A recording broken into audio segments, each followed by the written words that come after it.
Halo guys, Assalamualaikum warahmatullahi wabarakatuh. Kembali lagi di channel saya, Diari PKH. Sahabat YouTube, bagaimana kabarnya hari ini? Semoga sahabat YouTube semua dalam keadaan sehat, tambah rezekinya, dan tentunya semakin sukses. Pada kesempatan kali ini, saya akan menginformasikan kepada sahabat YouTube semua tentang update info pencairan PKH tahap ketiga hari ini. Dan yang hari ini bantuannya sudah cair, saya ucapkan selamat. Di sini saya juga akan menginformasikan terkait dengan ada dua faktor yang menyebabkan bantuan PKH tahap ketiga ini masih belum cair dan juga bantuan yang diterima ini tidak sesuai. Nah, kira-kira dua faktor tersebut apa saja? Simak terus videonya, jangan di skip supaya tidak menimbulkan gagal paham. Bagi yang baru gabung dan baru kenal dengan channel Diari PKH, saya ucapkan selamat datang dan terima kasih banyak. Saya mohon bantuannya kepada sahabat YouTube semua untuk terus mendukung channel Diari PKH dengan cara like, share, komen, dan tentunya silakan di subscribe channelnya, aktifkan notifikasi loncengnya supaya sahabat YouTube semua tidak ketinggalan di video-video terbaru dari channel Diari PKH ini. Dan silakan di share ke grup-grup media sosial sahabat YouTube semua apabila video kali ini bermanfaat. Oke sahabat YouTube, langsung saja sebelum saya melanjutkan informasinya pada video kali ini. Hari ini hari Senin tanggal 12 Juli tahun 2021, dimana seharusnya hari ini para siswa ini melakukan proses pembelajaran tatap muka tahun ajaran baru sahabat YouTube. Namun karena lonjakan kasus virus COVID-19, akhirnya pemerintah memberikan kebijakan PPKM darurat, di mana bagi wilayah yang masuk ke dalam daerah PPKM darurat yaitu Jawa dan Bali, ini wajib melakukan proses pembelajaran secara daring atau pembelajaran jarak jauh 100% sahabat YouTube. Nah, bagi sahabat YouTube semua yang memiliki anak sekolah, apakah pembelajarannya sudah tatap muka atau masih pembelajaran jarak jauh atau daring? Sahabat YouTube, pada hari ini channel Bojone Diari PKH menginformasikan terkait dengan itu. Untuk mengetahui informasi lebih lengkapnya, silakan kunjungi channel Bojone Diari PKH atau langsung menuju ke link videonya yang saya taruh di komentar paling atas. Oke sahabat YouTube, disimak ya. Oke sahabat YouTube, kembali di topik pada hari ini, update info pencairan PKH tahap ketiga tahun 2021 hari ini. Saya ucapkan selamat bagi yang sudah cair hari ini sahabat YouTube. Dan di sini saya akan menginformasikan kepada sahabat YouTube semua yang masih terus bertanya kepada saya di kolom komentar maupun di melalui chat WA ya sahabat YouTube terkait dengan bantuan yang diterima ini tidak sesuai dan masih ada juga yang belum cair padahal tetangganya ini banyak yang cair. Nah, ini kejelasannya seperti apa? Sahabat YouTube, sebelumnya saya mohon maaf, di sini saya sudah mencatat atau merangkum apa yang akan saya sampaikan. Namun di sini saya sedikit membaca ya sahabat YouTube, saya mohon maaf karena saya takut lupa ya sahabat YouTube. Oke sahabat YouTube, di sini ada dua faktor yang menyebabkan bantuan PKH ini masih belum cair ataupun sudah cair namun nominal bantuannya ini tidak sesuai dengan komponen yang ada sahabat YouTube. Nah, ini seperti apa kejelasannya? Yang pertama, faktor yang pertama ini karena memang belum diterbitkan SP2D oleh KPPN untuk termin yang kedua sahabat YouTube ya, dan termin-termin berikutnya. Di sini harap dimaklumi ataupun harap dipahami, harap dimengerti bahwasanya yang cair sampai dengan saat ini masih termin ke-1 yaitu sebanyak 2,7 juta KPM PKH dari 10 juta KPM PKH sahabat YouTube.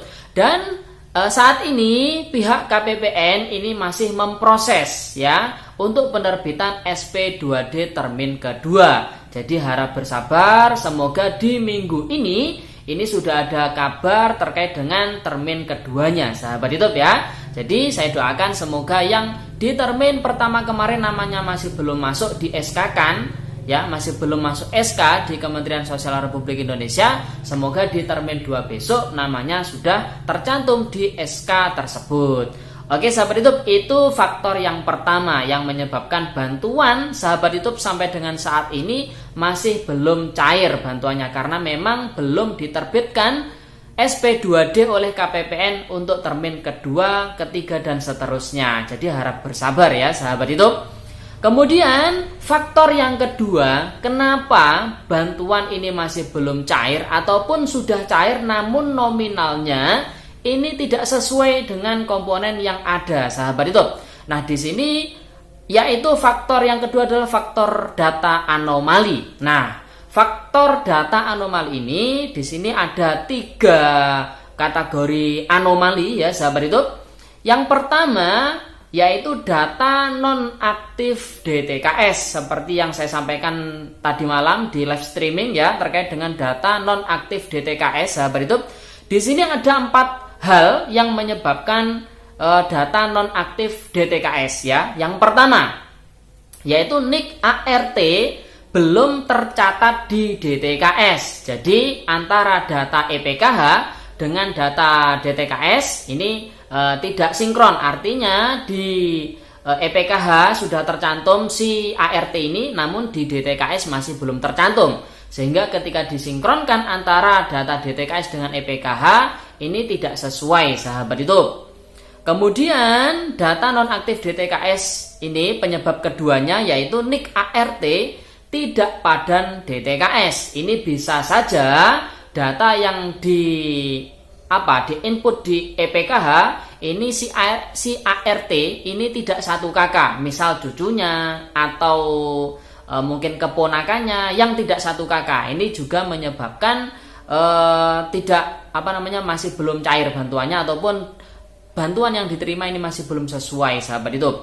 Kemudian penyebab data nonaktif DTKS yang ketiga adalah NIK ART tidak padan dengan Dukcapil ya, sahabat YouTube. Kemarin ketika pemadanan mungkin ada data NIK ART tersebut masih belum padan, mungkin karena belum diverifikasi atau belum terdaftar di Dukcapilnya.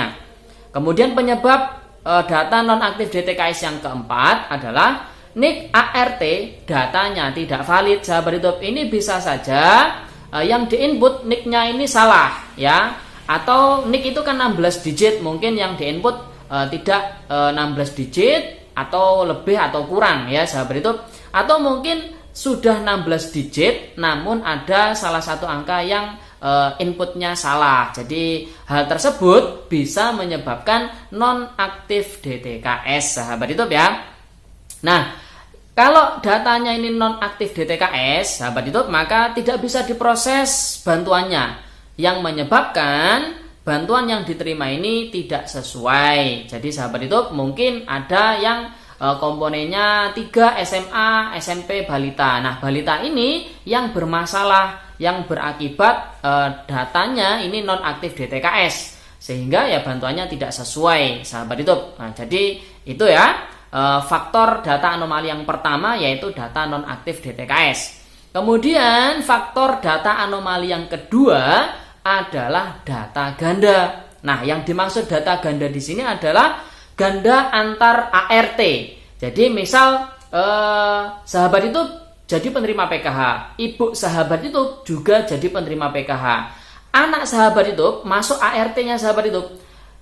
Namun anaknya sahabat YouTube ini juga masuk ART si ibu. Nah, jadi kan double ART, namanya sama, nicknya sama, namun beda pengurus. Nah, ini menyebabkan datanya tidak bisa cair ya, sahabat YouTube. Jadi ganda antar ART. Penyebab kedua yang menyebabkan data ganda ya, sahabat YouTube, adalah ART ini sebagai pengurus di ART yang lain. Nah, jadi dia punya 2 peran. Yang pertama dia jadi ART ya, anggota rumah tangga, jadi komponen ya, sahabat YouTube. Di pihak lain dia itu jadi pengurus, sahabat YouTube. Bisa dipahami ya? Nah, kalau seperti itu maka tidak bisa diproses pencairan bantuannya, sahabat YouTube. Jadi bisa dipahami ya, sahabat YouTube. Kemudian faktor anomali ya, yang menyebabkan data anomali yang ketiga atau yang terakhir adalah permasalahan rekening. Ini juga sudah pernah saya singgung terkait dengan gagal omspan, sahabat YouTube ya. Jadi di sini yang menyebabkan gagal omspan ini ada 4 hal, sahabat YouTube ya. Yang pertama, perubahan nomor rekening. Jadi nomor rekeningnya ini berubah sehingga data di KPPN ini berbeda. Kemudian yang kedua, perubahan nama pemilik rekening. Jadi nama pemilik rekeningnya ini berbeda. Nah, ini juga bisa menyebabkan KPPN tidak bisa menerbitkan SP2D sehingga ditolak ya sahabat YouTube. Kemudian hal yang ketiga yang menyebabkan gagal OMSPAN adalah perubahan nama dan nomor rekening. Jadi berbeda data yang dikirim oleh Kemensos dengan data yang ada di KPPN, jadi berbeda sahabat YouTube. Kemudian yang menyebabkan gagal OMSPAN yang terakhir, yang keempat adalah ada permasalahan rekening sahabat YouTube. Bisa saja rekeningnya diblokir atau rekeningnya tidak aktif sehingga KPPN ini tidak bisa menerbitkan SP2D si KPM tersebut yang berakibat bantuannya tidak bisa dicairkan.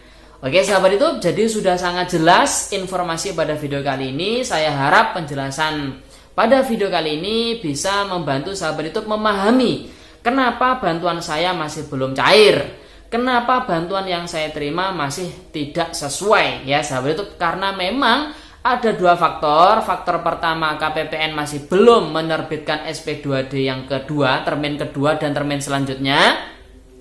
Faktor yang kedua karena ada data anomali. Data anomali ini di sini ada 3 sahabat YouTube ya. Jadi ada data nonaktif DTKS, kemudian ada data ganda, dan kemudian ada data gagal OMSPAN. Jadi sahabat YouTube semoga bisa memahami informasi pada video kali ini. Semoga video ini bermanfaat dan harap bersabar. Proses penyaluran bantuan PKH tahap ketiga terus berlangsung. Saat ini masih dalam proses penerbitan SP2D termin yang kedua. Jadi harap bersabar, harap tunggu informasi dari pendamping PKH-nya masing-masing. Oke sahabat YouTube, itu informasi pada video kali ini. Semoga video ini bermanfaat. Sebelum meninggalkan video kali ini, jangan lupa tinggalkan jejak dengan cara like, share, komen, dan tentunya silahkan di subscribe channelnya. Aktifkan notifikasi loncengnya. Sekian, terima kasih. Salam PKH. Wassalamualaikum warahmatullahi wabarakatuh.